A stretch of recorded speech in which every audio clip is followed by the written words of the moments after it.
Почитувани, додека Љупчо Николовски менува функции, а Зоран Заев шета по црвените теписи, над 4300 хектари земјоделска површина во Овче поле се 2 месеци без наводнување.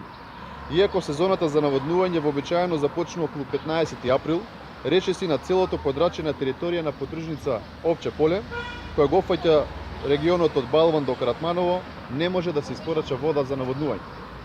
Наводнувањето на земјоделските посеви во Овче поле е неопходно. Доколку нема наводнување на земјоделските приноси, значително ќе се намалат, а земјоделското производство ќе стане речиси неисплатливо. Љупчо Николовски и Зоран Заев мора да одговарат зошто земјоделците од Светениковско 2 месеци немаат вода за наводнување. Кој ќе ја покрие штетата од намалените приноси, а земјоделците ќе претрпат огромни загуби. Почитувани, Министерството за земјоделство и Зоран Заев директно удираат под джебот на земјоделецот и го прават земјоделското производство нерентабилно. Власта во изминативе 2 години покажа целосна негрижа, некадарност и отсуство на одговорност кон македонските земјоделци. Потребна е голема метла која ќе го измете Зоран Заев и неговата влада. Ви благодарам.